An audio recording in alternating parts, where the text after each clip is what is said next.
नमो अरिहन्ताणं नमो सिद्धाणं नमो आयर्याणं नमो उवज्जायाणं नमो लोये सव्वसाहुणम् ऐसो पञ्चनमुक्कारो सव्वपावपणासनो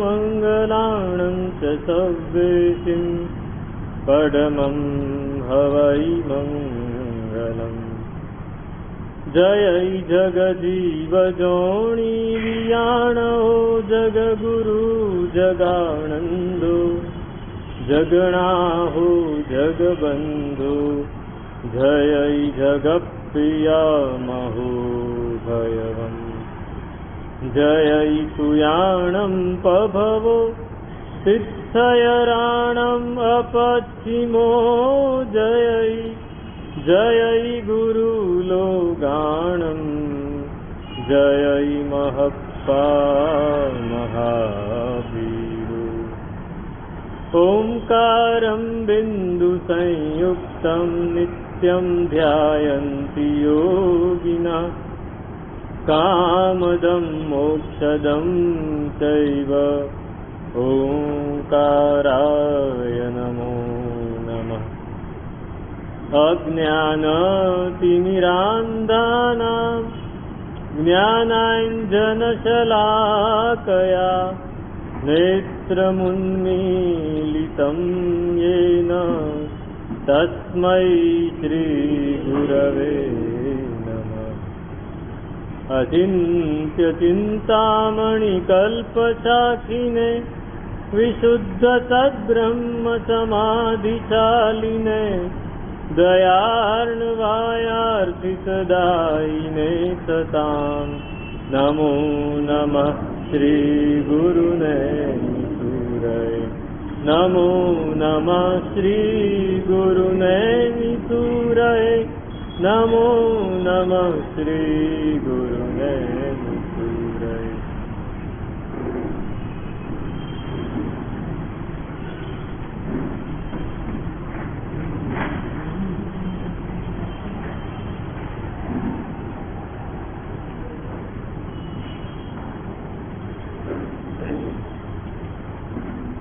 स्थिरायां दर्शनं नित्यं प्रत्याहारवदेव च कृत्यभ्रान्तमनघं कृत्यमभ्रान्तमनघं सूक्ष्मबोधसमन्वितम्।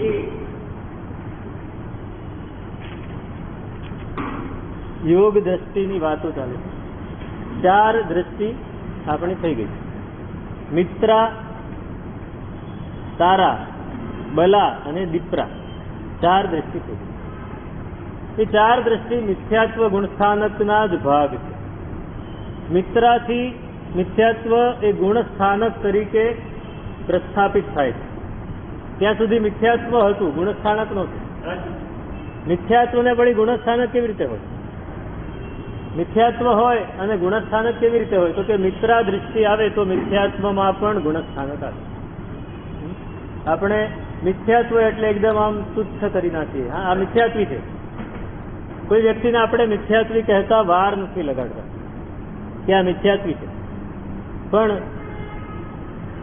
મિથ્યાત્વીમાં પણ ગુણ હોય, મિથ્યાત્વીમાં પણ ગુણ હોય એટલે મિથ્યાત્વ ગુણસ્થાન. અને એ ગુણ મિથ્યાત્વીમાં આવે પછી જ એ આગળ વધી શકે.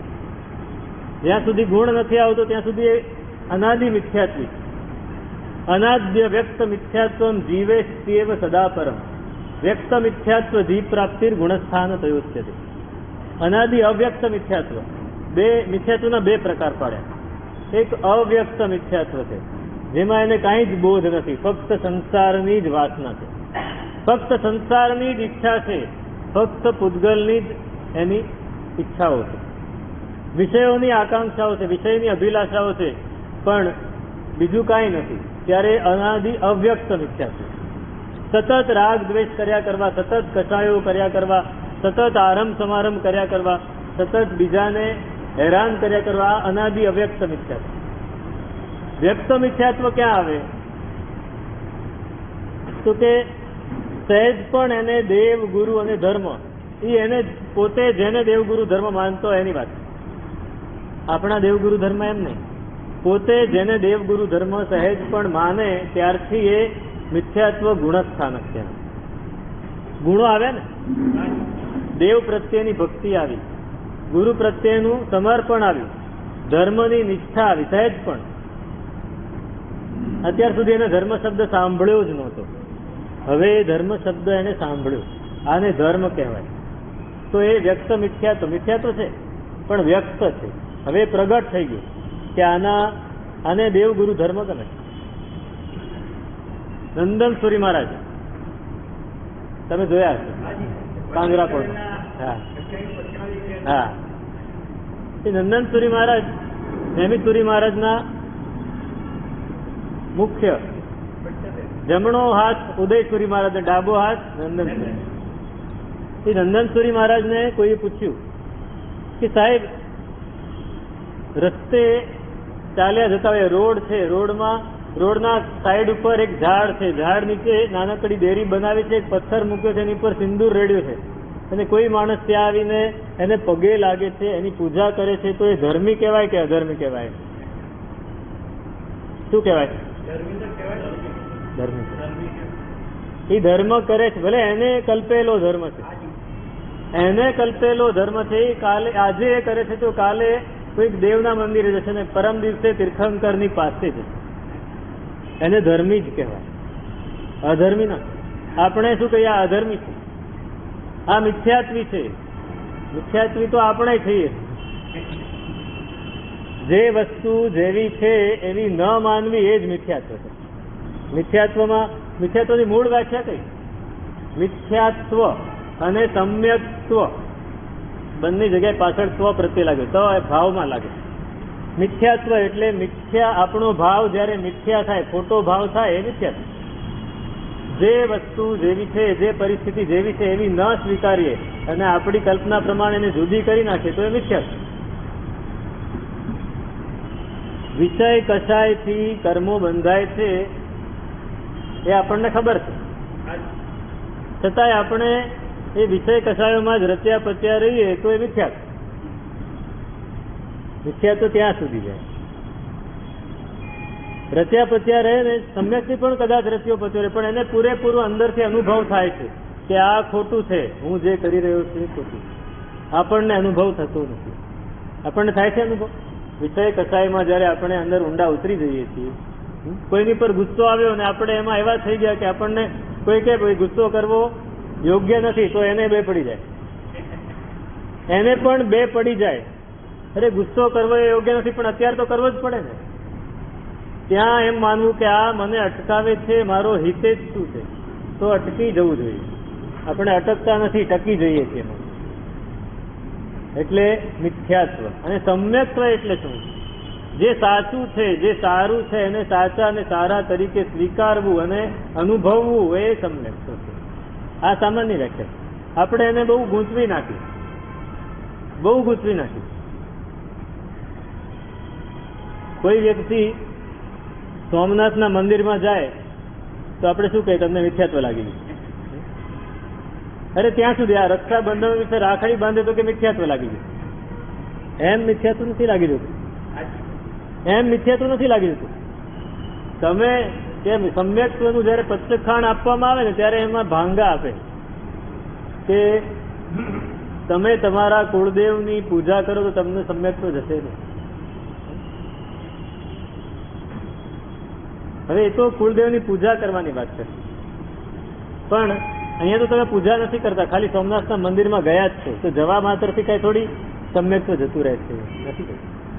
મિથ્યાત્વ એમ વારે વારે ઘડીએ લાગી જાય અને સમ્યક્ત્વ જતું રહે તો આપણું સમ્યક્ત્વ કેવું નબળું કહેવાય, બહુ નબળું કહેવાય. એવું નહીં વિચારવું. સમ્યક્ત્વ એ અંદરનો ભાવ છે, કેવલી નિરખિત સૂક્ષ્મ અરૂપી. કેવલી ભગવંત જ જાણી શકે કે આનામાં સમ્યક્ત્વ છે કે નહીં. જેને આપણે વિચારતો આનામાં સમ્યક્ત્વ નથી એ કદાચ સમ્યક્ત્વી હોય, અને જેને આપણે વિચારતા હોઈએ કે આ મિથ્યાત્વી છે એ સમ્યક્ત્વી હોય, અને જેને વિચારતો આ સમ્યક્ત્વી છે એ મિથ્યાત્વી પણ હોય શકે. આપણે લક્ષણથી જોવા જઈએ અથવા તો બહારની વાતથી જોવા જઈએ, પણ અંદરનો ભાવ, અંદરનો આ ભાવ છે એ સમ્યક્ત્વ.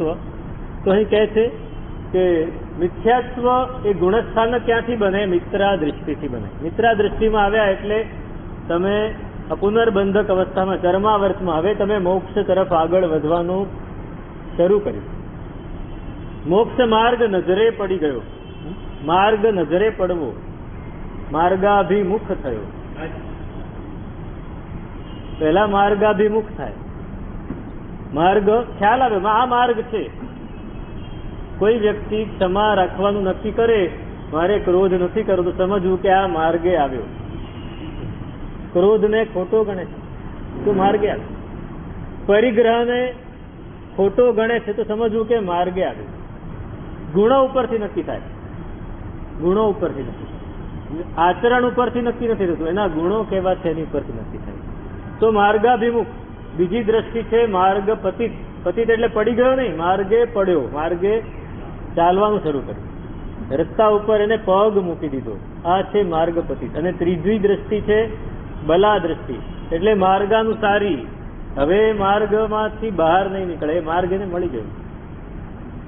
એમાંથી પડવાની સંભાવના છે, પડવાની સંભાવના છે, પણ એકવાર ચર્માવર્તમાં આવી ગયા પછી એ પાછો અચર્માવર્ત બની જાય. પડે કદાચ એ ગુણોથી પડે, પણ વળી પાછા ગુણો મેળવી લે. કરોળિયો છે એ ઉપર ચડવા જાય, પાછો પડે, વળી પાછું ચડી જાય, વળી ચડી જાય.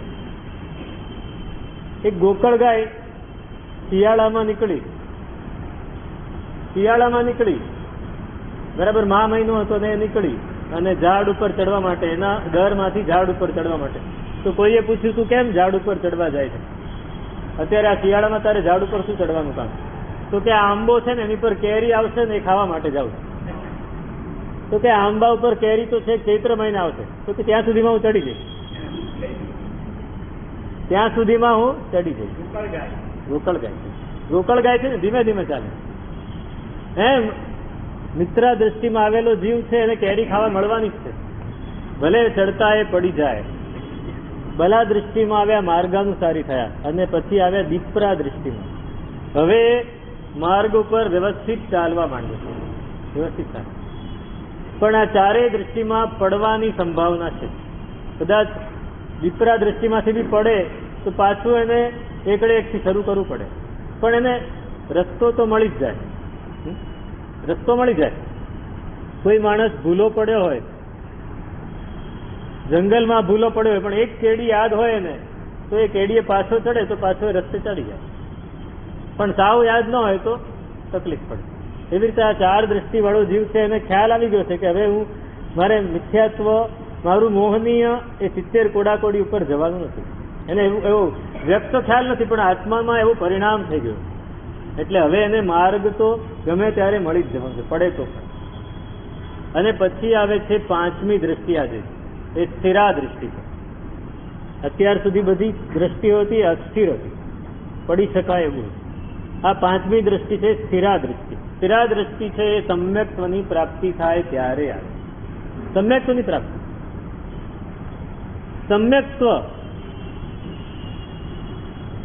સમ્યક્ત્વની પ્રાપ્તિ ક્યારે થાય? ગ્રંથિ ભેદ થાય ત્યારે. ગ્રંથિ ભેદ, ગ્રંથિ ભેદ, ગ્રંથિ એટલે ગાંઠ. ગાંઠ, તેલનું, હીરની ગાંઠ ને તેલનું ટીપું એવું કહેવાતું પહેલા. રેશમના દોરામાં ગાંઠ મારી હોય ને એની પર તેલનું ટીપું નાખે તો નીકળે નહીં પછી કોઈ દિવસ. એવી ગાંઠ આપણે અનંતા કાળથી આપણા આત્માની અંદર બાંધી રાખી. તેની ગાંઠ બે દોરા છે, એક રાગનો ને એક દ્વેષનો, બેને ભેગા કરીને એવી ગાંઠ મારી દીધી છે. એ ગાંઠ જે દિવસે તૂટે એ દિવસે સમ્યક્ત્વ મળે. જ્યાં સુધી એ ગાંઠ બાંધેલી છે ત્યાં સુધી સમ્યક્ત્વ મળતું નથી. રાગ અને દ્વેષ, તીવ્ર રાગ અને દ્વેષ એની ગાંઠ છે.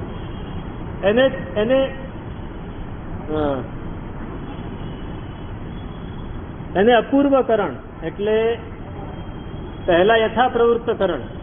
યથાપ્રવૃત્તકરણ આપણે દાખલો આપેલો, પેલો પથ્થર નદીમાંથી પડતો હોય એ ગોળ થઈ જાય ને આપોઆપ, એને કોઈ કરવા નથી જતું. એમ ધીમે ધીમે ધીમે આપણા 70 કોડાકોડીમાંથી ખપતા ખપતા ખપતા 1 કોડાકોડી સુધી આવી ગયા. યથાપ્રવૃત્તકરણ તો પહોંચી ગયા. પણ એમાં સ્થિર નથી થયા એટલે પાછા એ સંસારમાં જાય. જે અચર્માવર્તમાં હોય તે પાછા જવું પડે, પણ જે ચર્માવર્તમાં આવ્યા છે એનું યથા પ્રવૃત્તકરણ હવે સ્થિર થઈ ગયું, હવે પાછો નથી જવાનું, પણ આગળ વધતા એને વાર લાગે. તો યથા પ્રવૃત્તકરણ પછી આવે છે અપૂર્વકરણ.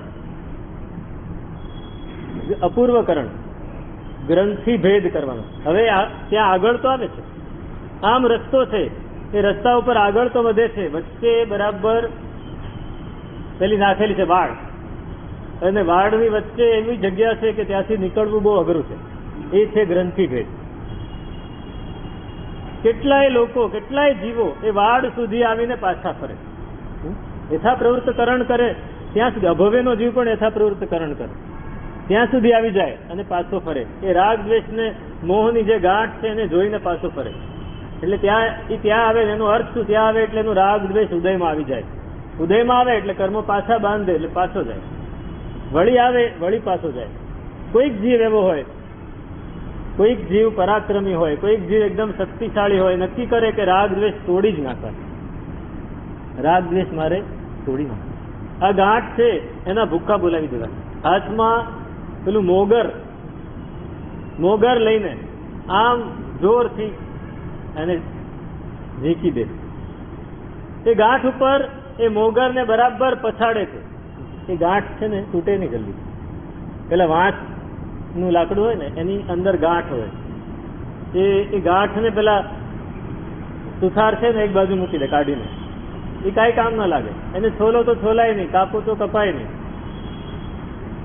એ હથોડાથી ને તોડવી પડે, ને હથોડાથી તોડવા જાવ તો આમ છટકીને આમ જતી રહે, લપસી જાય. ત્યારે કોઈક વ્યક્તિ એવી શક્તિશાળી હોય, બરાબર એને એવી જગ્યાએ મૂકે, નીચે ખાંચો પાડીને પછી જોરથી મારે તો ટુકડા થઈ જાય. આ અપૂર્વકરણ હજી સુધી આખા ભવચક્રમાં ક્યારેય નથી કર્યું, માટે અપૂર્વ. જે પહેલા કર્યું હોય એ અપૂર્વ ના કહેવાય. પહેલી વાર કરે એને શું કહેવાય? અપૂર્વ. આપણે કહીએ ને આ પહેલી વાર, સંઘના ઇતિહાસમાં પહેલી વાર, એવું આપણે બોલતા હોય ઘણી વાર.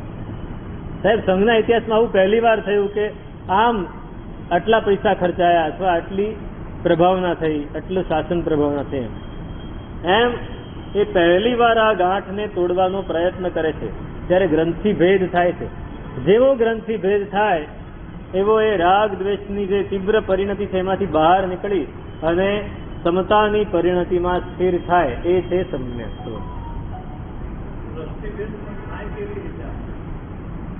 ગ્રંથિ ભેદ એ અંદરના પરિણામથી થાય છે. આપણે વ્યક્ત રીતે કાંઈ નથી કરતા. આપણા પરિણામ વધતા જાય. રાગ દ્વેષથી બચવાના પરિણામ એ વધતા જાય. કષાયોથી બચવાના પરિણામ આપણા વધતા જાય. અને જે સમયે આપણા કષાયો ઘટી જાય, ઉપશમ ભાવમાં આપણું મન લીન થાય, ત્યારે ગ્રંથિ ભેદ થાય. મૂળે કોઈ આમ લિટરરી કાંઈ થતું નથી એવું કે જીવ લઈને આમ ગાંઠ તોડે છે, એવું કાંઈ થતું નથી. અંદર પરિણામથી થાય. જે થાય છે, પેલો તંદુલિયો મત્સ્ય છે એ 7મી નરકનું આયુષ્ય બાંધે છે, એ કઈ કરવા જતો નથી, ખાલી બેઠો ત્યાં બેઠો જ. પેલો કાલ છોકરી કસાય એ રોજ કઈ 500 પાડાને મારવા જતો હતો, બેઠો ખાલી વિચારે જ છે. વિચારથી, મૂળ પરિણતિ, અધ્યવસાય, વિચાર જે કહો તે, એનાથી આ બધું થાય. આપણા અધ્યવસાય એકદમ શુદ્ધ થવા માંડે અને આપણે એ રાગ દ્વેષની પરિણતિઓને કાપી નાખીએ તો એ ગ્રંથિ ભેદ છે. એટલે સમ્યક્ત્વ આવે. અને સમ્યક્ત્વ આવે ત્યારે એની આખી પ્રક્રિયા કર્મગ્રંથમાં દેખાડી છે કે સમજો કે આ પાઠ છે, અહીંયા મિથ્યાત્વ છે, અહીંયા આ મિથ્યાત્વ અહીંથી આમ આગળ નીકળ્યા અને અહીંયા પહોંચ્યા, અહીંયા ગ્રંથિ ભેદ થયો. ગ્રંથિ ભેદ થયો એટલે પહેલું સમ્યક્ત્વ મળે, ઉપશમ સમ્યક્ત્વ. પહેલું સમ્યક્ત્વ કયું મળે? ઉપશમ સમ્યક્ત્વ. એ ઉપશમ સમ્યક્ત્વ મળે. અને ઉપશમ એટલે શું? તો કે મિથ્યાત્વ મોહનીયના પૂતગલોને શાંત કરી દીધા. જે આ વચલો ગાળો છે ને, આ પાઠ જેટલો, એટલા ગાળામાંથી મિથ્યાત્વ મોહનીના પૂતગલોને કાઢી નાખ્યા. અડધા આ બાજુ નાખ્યા, અડધા પહેલી બાજુ નાખ્યા, અને આ એકદમ સાફ કરી નાખ્યું. એ જે સાફ જગ્યા છે જેમાં બિલકુલ કચરો નથી મિથ્યાત્વનો, એમાં જયારે જીવ પ્રવેશે છે ત્યારે એને ઉપશમ સમ્યક્ત્વ મળે. ત્યારે એનું ચિત્ત એકદમ નિર્મળ થઈ જાય. અને ત્યારે એને આ સ્થિરા દ્રષ્ટિ મળે. ત્યારે આ સ્થિરા દ્રષ્ટિ મળે. એ ઉપસમ સમ્યક તો પામે. હવે ત્યાં એનું ઉપસમ સમ્યકનો છેડો આવે. હવે એ વખતે જો એ જીવનું ઉત્સાહ વધારે હોય તો એ કદાચ સ્થાયિક સમ્યક પણ પામી જાય આગળ જઈને. અને ઉત્સાહ ઓછો હોય પણ ઉત્સાહ ટકેલો હોય તો ક્ષાયોપશમિક સમ્યક તો મળે. ક્ષાયોપશમિક એટલે શું? તો ઉદયમાં આવેલા પૂતગલનો ક્ષય કરી દેવો. મિથ્યાત્વના પૂતગલો ઉદયમાં આવતા હોય. મને અચાનક એવું થાય કે હું તો આવો જ છું, હું આવો છું, હું સંસારી છું, હું માણસ છું, હું શરીર છું, હું પૂતગલ છું, એવો અંદરથી ભાવ થયો. એટલે હું આત્મા છું એવો ભાવ ગયો. એ મિથ્યાત્વ આવ્યું. પણ એને વિચારથી, એના ભાવથી, ના હું શરીર નથી, હું પૂતગલ નથી, હું આત્મા જ છું એમ કરીને ઉદયમાં આવેલા પૂતગલને ખપાવી નાખ્યા. જે ઉદયમાં નથી આવ્યા એને દબાવી દીધા. એટલે એક ક્ષાયોપશમિક સમ્યક. ઉદયમાં આવ્યા એને ખપાવી દીધા, ઉદયમાં નથી આવ્યા એને દબાવી દીધા. હમણાં આ વિચાર નહીં આવવો જોઈએ. વિચાર તો આવવાનો છે, એને અટકાવ્યો. અને જે વિચાર આવ્યો છે એને કાઢી નાખ્યો. તો આ છે ક્ષાયોપશમિક સમ્યક. ત્રણ પ્રકારના સમ્યક છે. પહેલું થાય ઉપસમ સમ્યક. એમાંથી જીવ જો આગળ ન વધ્યો તો પાછળ પડે. આગળ વધે ને કોઈક ક્ષાયિક સમ્યક પણ પામી જાય, અને કોઈક જીવ છે એક ક્ષાયોપશમિક સમ્યક પામે. ક્ષાયોપશમિક સમ્યક તો કેવું છે? આવે કદાચ જતું પણ રહે, વળી આવે વળી જતું. ક્ષાયિક સમ્યક તો એકવાર આવ્યું એટલે જાય. એટલા માટે અહીંયા સ્થિરા દ્રષ્ટિ કહી. સ્થિર.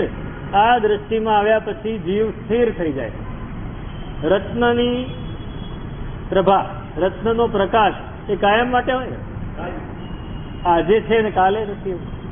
દીવાનો પ્રકાશ, દીવો, ઘી પૂરું થયું, તેલ પૂરું થયું, ઓલવાઈ ગયો.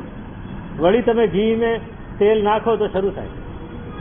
પણ રત્નનો પ્રકાશ કાયમ માટે છે. સમ્યક્ત્વ એ રત્નના પ્રકાશ જેવું છે. સમ્યક્ત્વ એ રત્નના પ્રકાશ. એમાં ક્ષાયિક સમ્યક્ત્વ હોય તો કાયમ માટે પ્રકાશ રહે. ક્ષાયોપશમિક સમ્યક્ત્વ હોય તો થોડો ધૂંધળો પ્રકાશ રહે. થોડો ધૂંધળો પ્રકાશ રહે. અને કેમ કે એમાં શું થાય? રત્નને પણ કચરો લાગી શકે. ધૂળમાં ખરડાયેલું રત્ન હોય તો એનો પ્રકાશ ન પણ આવે. ક્ષાયોપશમિક સમ્યક્તમાં એવું છે કે થોડી વાર પ્રકાશ આવ્યો, વળી પાછો મિથ્યાત્વ ગયો તો પ્રકાશ ગયો, વળી પાછો. એટલે ઉપર પ્રકાશ, અંદર ખ્યાલ તો આવી ગયો છે. સમ્યક તો એકવાર મળી ગયું એટલે હવે ફરી મળવાનું જ છે. અંદર ખ્યાલ તો આવી જ ગયો છે કે આ વસ્તુ આ જ છે. પણ પેલા કર્મનો ઉદય છે, મોહનીય કર્મ નો ઉદય હંમેશા ગુણસ્થાનક કોની અપેક્ષા રાખે છે? મોહનીય કર્મ. મોહનીય કર્મનો જેટલો ક્ષયોક્ષમ થાય એટલું ગુણ વધે. ગુણ વધે. મિથ્યાત્વ મોહનીયનો ક્ષયોક્ષમ થયો, અનંતાનુબંધીનો ક્ષયોક્ષમ થયો એટલે મિથ્યાત્વ ગયું અને સમ્યક્ત્વ આવ્યું.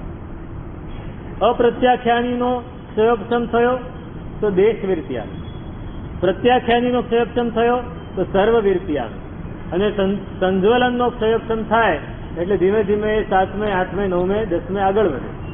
અને 10મે જયારે મોહનીયનો પૂરેપૂરો ખાત્મો બોલી જાય ત્યારે એને કેવલ જ્ઞાન થાય. 12મે જઈ જ્ઞાનાવરણી દર્શનાવરણીએ ખપાવી, અંતરાયને ખપાવીને કેવલ જ્ઞાન પામે 13મે. તો મૂળ મોહનીયની અપેક્ષાએ જ ગુણસ્થાનકોની ગોઠવણ છે. તો આપણું મોહનીય કેટલું ખપ્યું છે, આપણો મોહ કેટલો ખપ્યો છે, એની અપેક્ષા આપણને દ્રષ્ટિ મળે. તો આ સ્થિરા દ્રષ્ટિમાં એનો મોહ ઓછો થતો રહ્યો. એ હદે ઓછો થઈ ગયો કે હવે એ મોહ વધવાનો નથી. કદાચ રહે ખરો પણ વધવાનો નથી. જેટલા સમય સુધી એ ત્યાં રહે છે ત્યાં સુધી મોહ રહે ખરો પણ વધવાનો નથી. આ સ્થિરા દ્રષ્ટિનું લક્ષણ છે. અહીંયા 3 ભાગ પાડ્યા. સ્થિરા દ્રષ્ટિમાં બોધ રત્નની પ્રભા જેવો છે, રત્નના પ્રકાશ જેવો. એ નિત્ય છે, સ્થિર છે. પણ કોની અપેક્ષાએ? તો કે ક્ષાયિક સમ્યક દ્રષ્ટિની અપેક્ષાએ સ્થિર છે. ક્ષાયિક સમ્યક્તમાં પણ 2 ભાગ પાડ્યા. એક નિરતિચાર અને એક સાતિચાર. ક્ષાયિક સમ્યક તો આવ્યું પણ કર્મો થોડા હજી બાકી રહી ગયા છે એટલે અતિચાર લાગ્યા કરે છે. તો એ સાતિચાર, અતિચાર સહિતની ક્ષાયિક સમ્યક દ્રષ્ટિ. અને નિરતિચાર, જેને જે જીવનમાં એટલો સ્થિર થઈ ગયો છે કે એને અતિચાર લાગતા નથી. અતિચાર પણ નથી લાગતા, નાના નાના દોષ પણ નથી લાગતા. તો એ ક્ષાયિક સમ્યક્ત્વી નિરતિચાર સ્થિરા દ્રષ્ટિ છે, નિત્ય દ્રષ્ટિ. અને ક્ષાયોપશમિક એને વ્યવહારથી સ્થિરા દ્રષ્ટિ. છાયોપશમિક સમ્યક્ત્વ છે એને કેવી રીતે સ્થિરા દ્રષ્ટિ છે? વ્યવહારથી. પેલી નિશ્ચયથી અને આ વ્યવહારથી. કારણ કે છાયોપશમિક સમ્યક્ત્વમાં જીવને પડવાની સંભાવના છે. પડવાની સંભાવના છે. એ રત્નને ધૂળ લાગવાની, કચરો લાગવાની, ઢંકાઈ જવાની સંભાવના છે. કાયિક સમ્યક દ્રષ્ટિનું રત્ન ઢંકાવાનું નથી. એનો પ્રકાશ કાયમ રહેવાનો છે. ભલે કદાચ થોડો અતિચાર લાગે પણ પ્રકાશ તો કાયમ રહે. તો આ સૌથી પહેલો આ એનો બોધ એ રત્નની પ્રભા જોઈએ. બીજી વસ્તુ કહી કે સૂક્ષ્મ બોધ છે. અત્યાર સુધી સૂક્ષ્મ બોધ નહોતો. ચાર દ્રષ્ટિમાં કેવો બોધ હતો? સ્થૂલ હતો. સૂક્ષ્મ તરફ ગતિ હતી. ધીમે ધીમે ધીમે સૂક્ષ્મ જઈ રહ્યો છે. પેન્સિલની અણી તમે છોલવા માટે લો પેન્સિલને, તો ધીમે ધીમે ધીમે ધીમે અણી તરફ જાય. પછી તમે લખો એટલે પાછી બુઠ્ઠી થાય, પાછી એને છોલો એટલે. છાયોપશમિક દ્રષ્ટિ આવી છે. એકવાર છોલાઈ ગયા પછી એની અણી દેખાશે, પણ જેમ લખતા જશો ક્યાંક બુઠ્ઠી થઈ જશે, વળી પાછી છોલવી પડશે, પાછી તીક્ષ્ણ થશે, કદાચ બટકી પણ જશે. છાયોપશમિક સમ્યકમાંથી પડી જાય, પણ વળી પાછું છોલો એટલે ચાલુ થશે. પણ પેન છે, બોલ પેન છે, એની અણી કોઈ દિવસ બુઠ્ઠી નથી થવાની. એમાં અત્યારે આપણે પેનનો એવો દાખલો લઈએ કે પેનમાં જ્યાં સુધી ઇંક ખાલી નથી ત્યાં સુધી કાયમ એ લખાયા જ કરશે. એક સાહિત સમ્યક દ્રષ્ટિથી કાયમ માટે લખાયા. જ્યારે પેન્સિલમાં વારંવાર એને છોલવું પડે. તો સૂક્ષ્મ તરફ એની ગતિ છે, પણ સૂક્ષ્મ બોધ થતો નથી. અહીંયા એનો બોધ સૂક્ષ્મ થઈ જાય છે. આ દ્રષ્ટિમાં એનો બોધ સૂક્ષ્મ થઈ ગયો, કારણ કે ગ્રંથિ ભેદ એક થઈ ગયો પહેલી વાત. અને બીજી વાત, એને વેદ્ય સંવેદ્ય પદ, એટલે જે જેવું છે એવું એને સમજાય છે, જે જેવું છે એવું એને જણાય છે. એની માન્યતા એના બોધ ઉપર સ્થિર થઈ જાય છે કે આ આવું જ છે, આમાંથી કોઈ ફેરફાર થઈ શકે નહીં. શરીર એ નશ્વર જ છે, શરીર નશ્વર છે, સતત એમાં ફેરફાર આવ્યા જ કરે. આ અનિત્યતાનો બોધ એના હૈયામાં સતત હોય, એટલે કોઈ પણ પરિસ્થિતિને પકડવાની કોશિશ નહીં કરે. સમ્યક્ત્વનું મુખ્ય લક્ષણ કયું? કે જે પરિસ્થિતિ આવી એને સ્વીકારવાનું રાખશે, પકડવાનું નહીં કરે. મિથ્યાત્વનું આ લક્ષણ છે કે જે પરિસ્થિતિ આવે એને સ્વીકારશે નહીં, પકડવા જશે, અને પકડવા જશે એટલે દુઃખ થશે. સમ્યક્ત્વને દુઃખ નહીં થાય.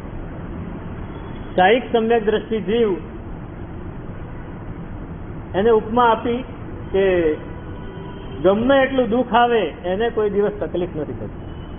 પેલા વજ્રના ચોખા, વજ્ર એટલે હીરો, હીરાને કોતરીને ચોખા જેવા બનાવ્યા હોય, હવે એને તમે બાફવા મૂકો તો એ બફાય ખરા? ના બફાય. જેવા હોય એવા ને એવા જ રહે, એમાં કાંઈ ફેરફાર ન થાય. જ્યારે ચોખા હોય એને બાફવા મૂકો તો તરત જ પોચા પડી જાય, અને બહુ બાફો તો ઓગળી જાય, પાણી થઈ જાય. કાયિક સમ્યક્ત્વી જીવ એ હીરાના ચોખા જેવો છે. હીરાના ચોખા છે, એને ગમે એટલા ઉકાળો, ગમે એટલા તપાવો, ગમે એટલા બાફો, એને કાંઈ જ નહીં થાય. ગમે એવી પરિસ્થિતિ આવે, ગમે એવા દુઃખ આવે, એનો બોધ એવો ને એવો જ રહેશે, એની ચમક એવી ને એવી જ રહેશે, ઉલટાની વધશે. અને મિથ્યાત્વી જીવ છે અથવા છાયોપશમિક સમ્યક દ્રષ્ટિ જીવ છે, પેલા ચોખા જેવો છે. સહેજ તાપ પડ્યો તો કદાચ જતું રહે, વળી પાછું એને સ્થિર કરવો પડે. મિથ્યાત્વી જીવ એના જેવો છે. સહેજ તાપ પડ્યો એટલે ઓગળી ગયો, એને પાછા લાવવામાં અઘરું પડે. તો આનો બોધ છે. ત્રીજી વસ્તુ છે એમાં પ્રત્યાહાર આવે.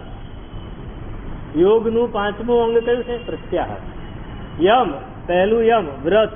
પહેલી દ્રષ્ટિમાં વ્રતની ઈચ્છા થાય, બીજી દ્રષ્ટિમાં નિયમ લે છે, ત્રીજી દ્રષ્ટિમાં આસન સ્થિર થાય છે, ચોથી દ્રષ્ટિમાં પ્રાણાયામ, ભાવ પ્રાણાયામ અને દ્રવ્ય પ્રાણાયામ.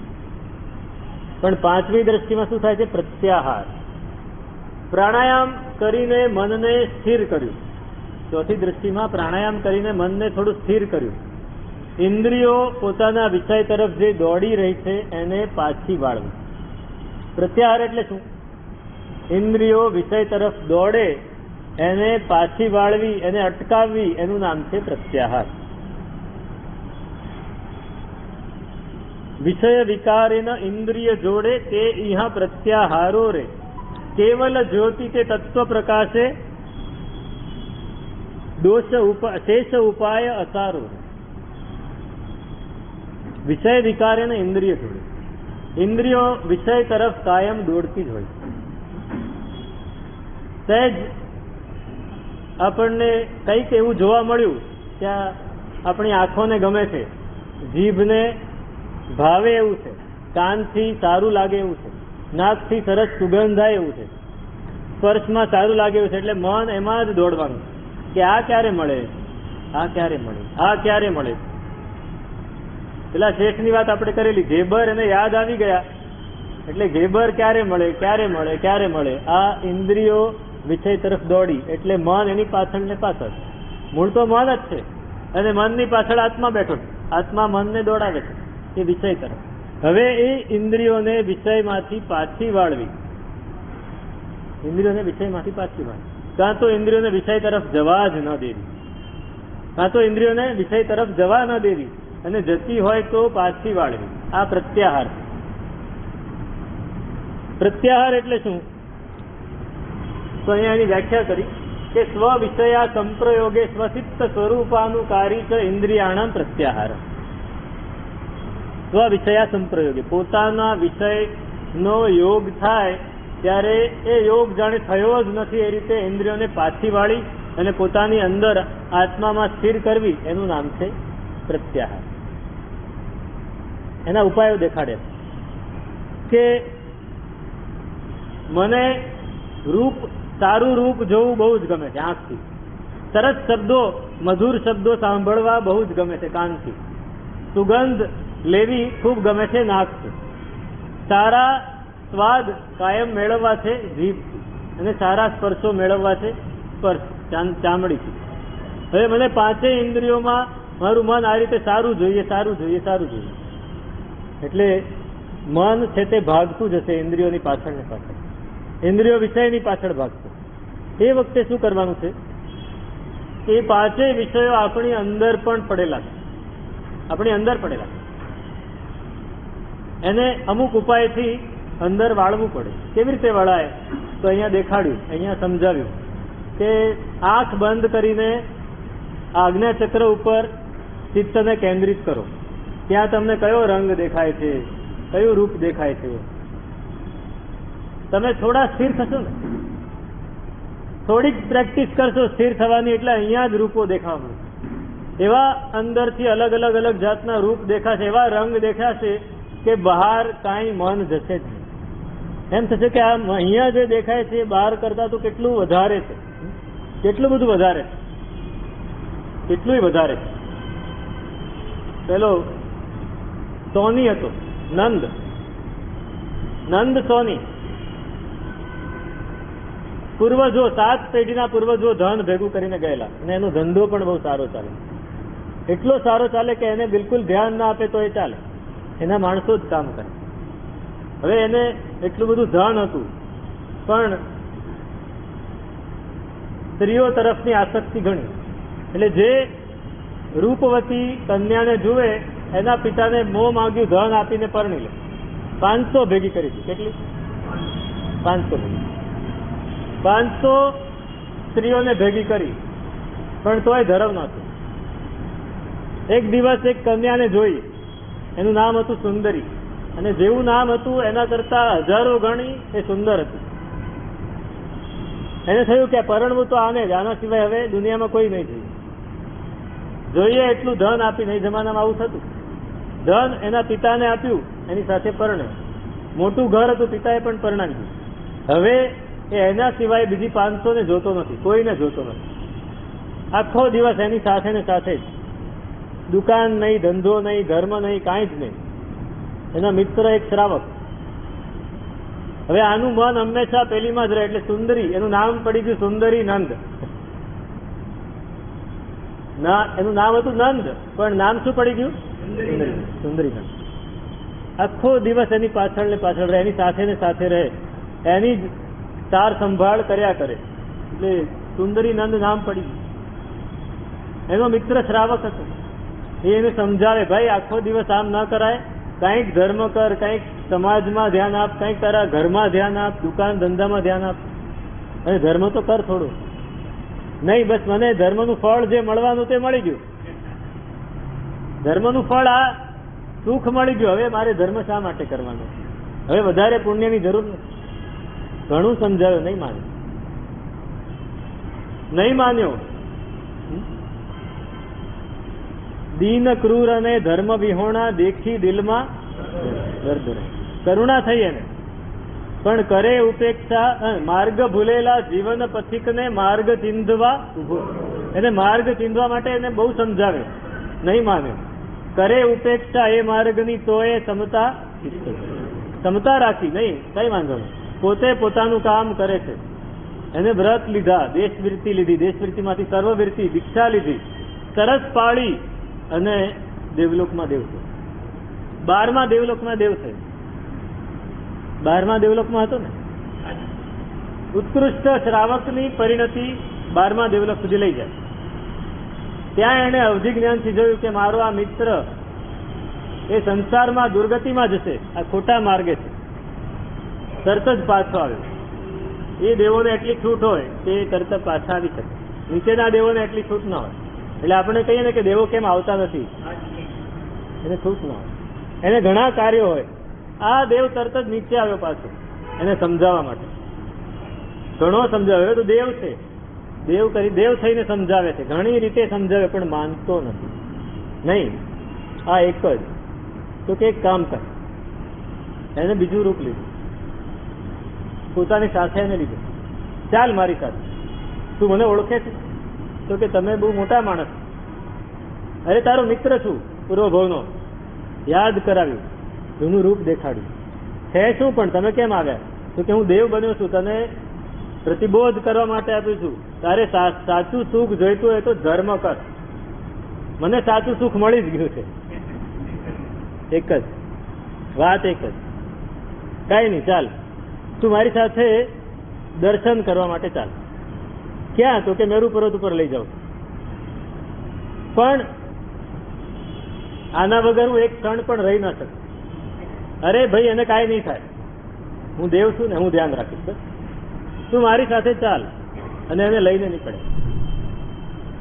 નીકળ્યા તો એને પહેલા વૈતાઢ્ય પર્વત તરફ લઈ ગઈ. મેરુ પર્વત સુધી જવું છે, પહેલા ધીમે ધીમે લઈ જાય. વૈતાઢ્ય પર્વત પહેલા જતા રસ્તામાં જંગલ આવ્યું. જંગલમાં ઘણા વાંદરાઓ કૂદકા મારતા હતા. એમાં વાંદરીઓ હતી. એટલે કે આ તારી સુંદરી છે ને, આ વાંદરી છે. આ વાંદરી જેવી દેખાય છે. તો કે તમે મારા મિત્ર ના હોત અને દેવ ના હોત ને તો મારી નાખ્યા હોત. મારી જ નાખ્યા હોત. મારી સુંદરી માટે તમે આવું બોલો? કઈ વાંધો નહીં, ચાલ આગળ. આગળ ગયા વૈતાઢ્ય પર્વત ની તળેટી. ત્યાંથી ઉપર ચડે છે ધીમે ધીમે. ઉપર ચડ્યા 10 યોજન એટલે શું આવે? 25 યોજનનો વૈતાઢ્ય પર્વત. 10 યોજન ઉપર ચડો એટલે વિદ્યાધરના નગરો આવે. એ વિદ્યાધરના નગરો આવે, એની બહાર બગીચાઓ છે. એમાં વિદ્યાધરની કન્યાઓ, ત્યાંની સ્ત્રીઓ બધી રમી રહી છે, ગાઈ રહી છે, ફરી રહી છે, હરીફરી રહી છે. એને કીધું, જો આ તારી પત્ની સુંદરી છે, એના કરતા આ બધી વધારે રૂપાળી છે. તો કે હોતું હશે, આ બધી તો પાણી ભરે મારી પત્નીની સામે. મારી પત્ની એટલી રૂપાળી છે, આ વિદ્યાધર કન્યાઓ પણ એની સામે પાણી ભરે. સારું, હજી આગળ, હજી ઉપર ચડ્યા.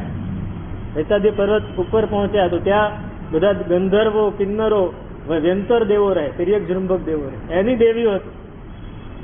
તો કે હવે જો આ એક પછી એક દેખાડે છે કેટેગરી. હવે આ જો, તો કે આ અમારી સુંદરી જેવી કાંઈક દેખાય છે, જેની પર રાગ હોય ને, સુંદરીની સાથે ઉભી રહી શકે એવી છે આ. વાંધો નહીં. હજી આગળ ગયા, આગળ વધ્યા. મેરુ પર્વતની ઉપર ચડવાનું શરૂ કર્યું. મેરુ પર્વત પાંડક વનમાં પહોંચ્યા. ત્યાં શાશ્વત ચૈત્ય અને ત્યાં બધા દેવો દર્શન કરવા માટે આવે છે. બધા દર્શન કરી રહ્યા છે.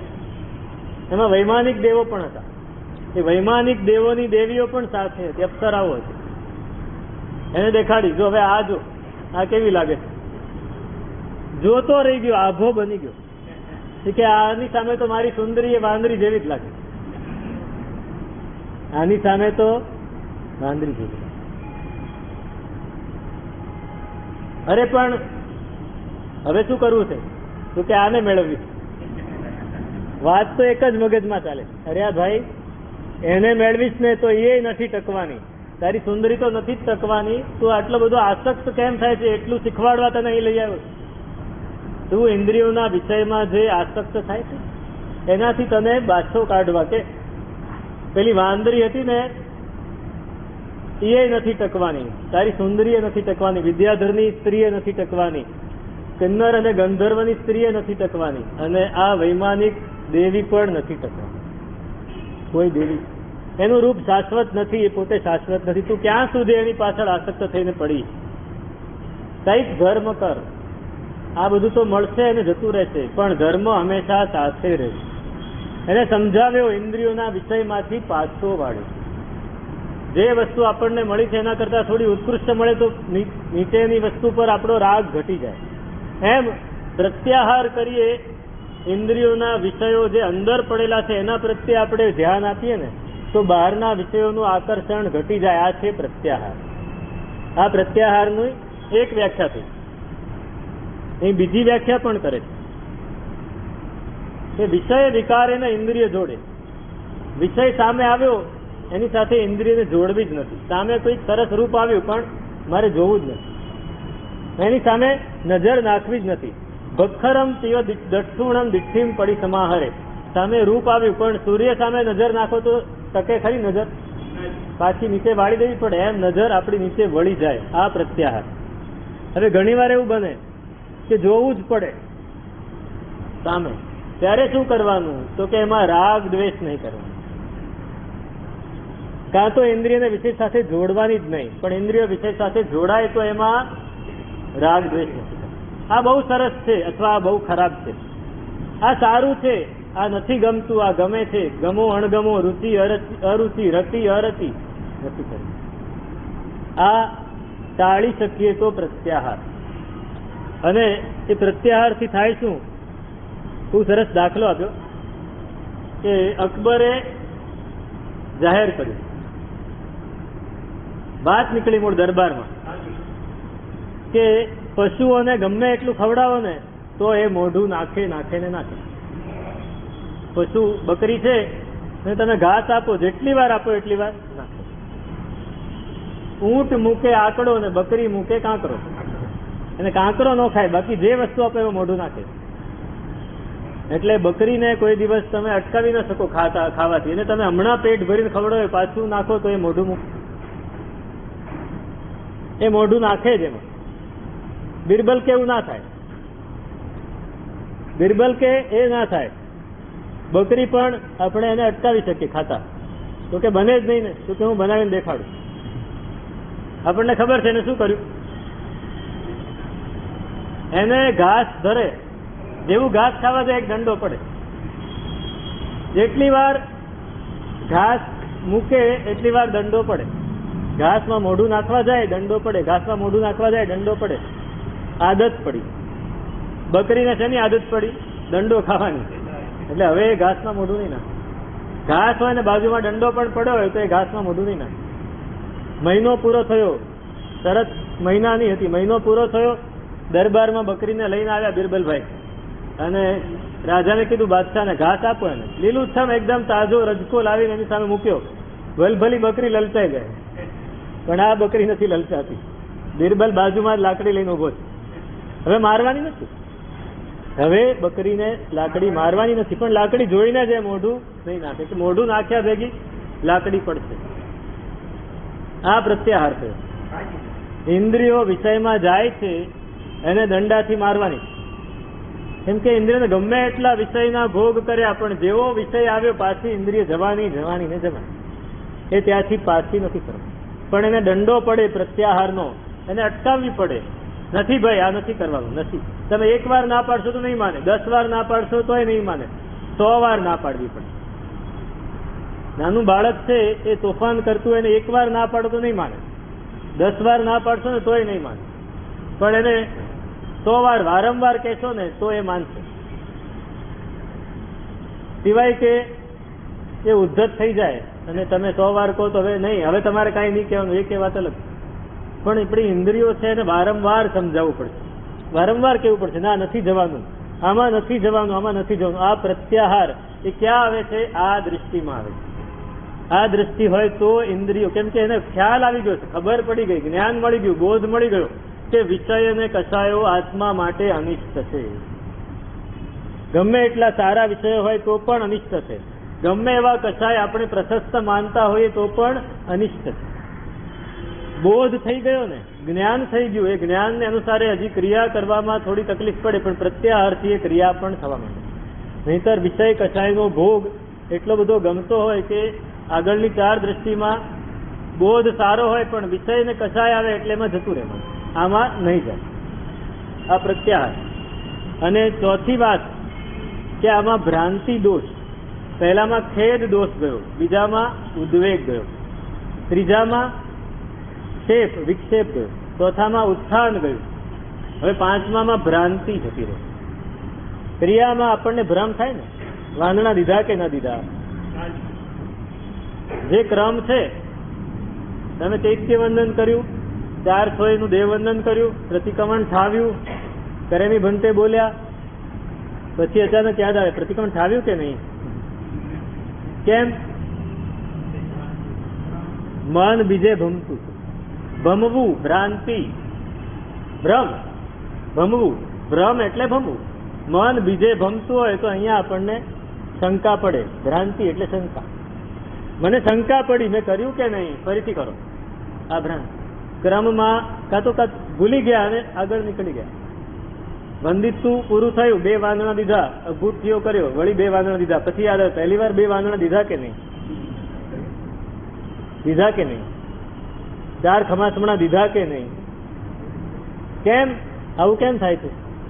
મગજ આપણું ભમતું હોય. પણ આ પાંચમી દ્રષ્ટિમાં આવ્યા ત્યારે ભ્રમ જતો રહે છે, ભ્રાંતિ આપણી ટળી જાય છે. દોષ ટળે વળી દૃષ્ટિ ખુલે ભલી, ભ્રાંતિનો દોષ ટળે અને દ્રષ્ટિ ખુલે. આ દૃષ્ટિમાં થાય છે.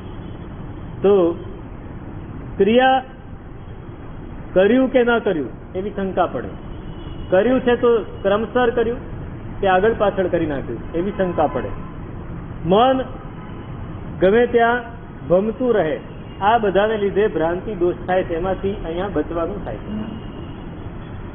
અને એની પછી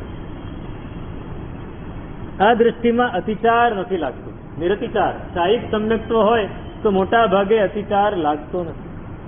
શાયિક સમ્યક્ત્વ, શાયિક સમ્યક દ્રષ્ટિ મળી ગઈ હોય તો અતિચાર નથી લાગતો. જો શાયિક સમ્યક દ્રષ્ટિ નથી મળી તો અતિચાર લાગવાની સંભાવના છે. નિરતિચાર નથી રહેતું. શાયિક સમ્યક દ્રષ્ટિને નિરતિચાર હોય, પણ એમાં પણ શાયિક સમ્યકથી જો પહેલા પોતાનું આયુષ્ય બીજા ભવનું બાંધી દીધું છે તો એને પણ અતિચારની સંભાવના રહે. કોની જેમ? શ્રેણિક રાજા અથવા કૃષ્ણ મહારાજ. કૃષ્ણ વાસુદેવ અને શ્રેણિક રાજા આપણી સામે આ દાખલો છે કે શાયિક સમ્યક તો મળી ગયું છે પણ આયુષ્ય પહેલા બાંધી દીધું છે નરકનું, એટલે એને સતત વિષયો. શ્રેણિક રાજા એને એટલી બધી વિષયની ઈચ્છા હતી, વિષયની આકાંક્ષા હતી કે જે સ્ત્રી રૂપાળી સારી દેખાય એની સાથે પણ. પોતે મોટી ઉંમરના થઈ ગયા હતા ત્યારે પણ એક 14 વર્ષની કન્યા સાથે એમને લગ્ન કરેલા. દુર્ગંધા નામની એક કન્યા હતી, એની સાથે એમને લગ્ન કર્યા. બન્યું તો એવું કે મેળો હતો, ઉત્સવ હતો, ઉત્સવમાં મેળો, અને શ્રેણિક રાજા અને અભયકુમાર બંને જણા રૂપ પરાવર્તન કરીને નીકળ્યા હતા. એમાં પેલી જે કન્યા હતી એને પૂર્વ ભવમાં સાધુ ભગવંતની હિલના કરી. સાધુ ભગવંત વોરવા આવ્યા ત્યારે આ થૂકી કે આવા મેલા કપડાવાળા કોણ અમારા ઘરમાં આવી જાય છે. જુગુપ્સા કરી એટલે એને એનું કર્મ એવું ઉદયમાં આવ્યું કે એના શરીરમાંથી દુર્ગંધ જ નીકળે. પહેલા તો બળતરા નીકળે, અગ્નિ નીકળે, એની પાસે કોઈ બેસી ન શકે. ધીમે ધીમે ધીમે કર્મ ખપતું ગયું, છેલ્લે દુર્ગંધ બાકી રહી. કેટલાય ભવે એ દુર્ગંધ વાળી થઈ અને જન્મી. એટલી બધી દુર્ગંધ મારે કે એની માતા એનો ત્યાગ કરી દીધો, એને ઉકરડામાં નાખી દીધો. તો કોઈક ભરવાડણ એને લઈ ગઈ, એને સંતાન નહોતું કે આ બાળકને કોણ નાખી ગયું, એના શરીરમાંથી દુર્ગંધ તો એટલી બધી જ આવે, પણ પેલી ભરવાડણ એને લઈ ગઈ, એને મોટી કરી પૂર્વનું પુણ્ય તો ઘણું હતું, આ જુગુપ્સાને લીધે આટલું થયું. એ બસ એ પુણ્યનો ઉદય આવ્યો એટલે એની દુર્ગંધ ધીમે ધીમે ઓછી થવા લાગી અને રૂપ એકદમ ખીલ્યું. હવે પોતાની માતા સાથે 13-14 વર્ષની ઉંમર છે ને ઉત્સવમાં આવી છે અને શ્રેણીક રાજાની નજર એની પર પડી. શ્રેણીક રાજાની ઉંમર ત્યારે 50-55ની ઉપર. અભયકુમાર એમનો પુત્ર એ મંત્રી છે, એ સાથે શ્રેણીક રાજાને થયું આની સાથે લગ્ન કરવા. એટલે શું કર્યું, પોતાની વીંટી લઈને પેલીના કપડાના છેડા બાંધી દીધી. એને ખબર ન, મેળામાં ફરવા નીકળ્યો એટલે કાંઈ ખબર ન હોય. દેરાસરમાં આવ્યા પછી કઈ ખબર પડે, નીચે પાટલો પડ્યો છે, ડબ્બી પડી છે, કોઈક બેઠું છે, બધાને ઠેબા મારતા નીકળી જાય. ભગવાન એક જ દેખાતા હોય. સીધી નિરીક્ષણ વિરહી, ત્રણેય દિશામાં જોવાનો ત્યાગ, ખાલી ભગવાન સામે જ જોવાનું. પછી બોલતા જાય કોણ પાટલા મૂકી જાય છે વચ્ચે, આ ડબ્બીઓ રસ્તામાં મૂકીને કેમ જતા રહે છે, એવું થાય. એટલે ભાઈ પણ થોડું નીચે જોઈને ચાલો. પેલા બાપુ હતા ને દરબાર, તો એને હજામત કરાવવા માટે ગયા. એટલે હજામે કીધું બાપુ થોડું માથું નીચું કરો. બાપુ કે માથું નીચું ન થાય, અમારી 7 પેઢીમાં અમે એવું કામ નથી કર્યું કે અમારું માથું નીચું થાય. હું અહીંયા માથું નીચું કરી એમ અહીંયા માથું નીચું ન થાય, ભગવાન જ દેખાતા હોય. થોડું નીચે જોઈને ચાલો. તો શ્રેણીક રાજાએ વીંટી બાંધી દીધી. પછી અભયકુમાર કે મારી વીંટી ખોવાઈ ગઈ, કોઈ કે મારા આંગળીમાંથી ફેરવી લીધી, તું ગોતી આપ. અભયકુમારને કઈ ખબર નહીં, એટલે એને તો જ્યાંથી બહાર નીકળવાનું કોઈ દરવાજો ઉભો રહી ગયો, જે નીકળે એની ઝડતી. માણસોને કીધું આની ઝડતી લો, વીંટી મળે છે કોઈની પાસેથી વીંટી ના મળી. છેલ્લે પેલી છોકરી નીકળી તો એના કપડામાં બાંધેલી, આ વીંટી તે કેમ લીધી, કે મેં ક્યાં લીધી, મને તો ખબર નથી. હવે સાચો અપરાધી અભયકુમારને ખ્યાલ આવી ગયો કે આનું રૂપ જોઈને બાપા મોહાય. બાપા આ શું કર્યું, તો કે હવે તું સમજી ગયો છે, ના બોલ્યામાં 9 ગુણ છે. અભયકુમાર બાપા માટે માગું લઈને ગયો, કન્યાને લઈ આવ્યો, એની સાથે પરણાવ્યો. આ સાહિક સમ્યક વિષય, છતાંય આ વિષયની ઈચ્છા જતી નથી. એટલે એને કેમ કે અતિચાર છે, પૂર્વે આયુષ્ય બાંધેલું છે, એટલે વિષયની અભિલાષા નથી થતી. એવી રીતે કૃષ્ણ વાસુદેવ છેક સુધી બધી જ ખબર છે, પોતાના સંતાનોને દીક્ષા આપે, પોતાની રાણીઓને દીક્ષા આપે છે, પણ પોતે છોડી શકતા નથી. તો એ અતિચાર સહિતની આ દ્રષ્ટિ છે. અને પહેલી દ્રષ્ટિ જેને સાહિક સમ્યક્ત્વ છે અને એ ભવનું આયુષ્ય જેને બાંધ્યું નથી, એને નિરતિચાર. એ ક્રિયા કરે છે પણ એક પણ અતિચાર નથી લાગવા દેતો. એની ક્રિયા એકદમ નિર્મળ થાય છે. એક પણ અતિચાર ન લાગે એવી ક્રિયા થાય, એ નિર્મળ ક્રિયા છે, અમૃત અનુષ્ઠાન થાય. એટલે એક એક ક્રિયા એના અનંતા કર્મો ખપતા જાય અને એ આગળ વધતો જાય. આ સાહિક સમ્યક્ત્વી જે નિરતિચાર ક્રિયા કરે છે. તો આ અહીંયા અતિચાર નથી હોતો, આની અપેક્ષા, આવા જીવની અપેક્ષા અહીંયા અતિચાર નથી હોતો. પણ જે જીવ જેને આયુષ્ય બાંધી દીધું છે, જેના કર્મ હજી ઘણા ખપવાના બાકી છે, એને અતિચાર લાગે. સાયોપસમિક દ્રષ્ટિવાળાને તો સતત અતિચાર લાગ્યા જ કરે. તો આ આપણી સ્થિરા દ્રષ્ટિની થોડી વાત થઈ, થોડી હજી બાકી છે, તેનું સ્વરૂપ આપણે વિચારીશું અગ્રે અધિકાર.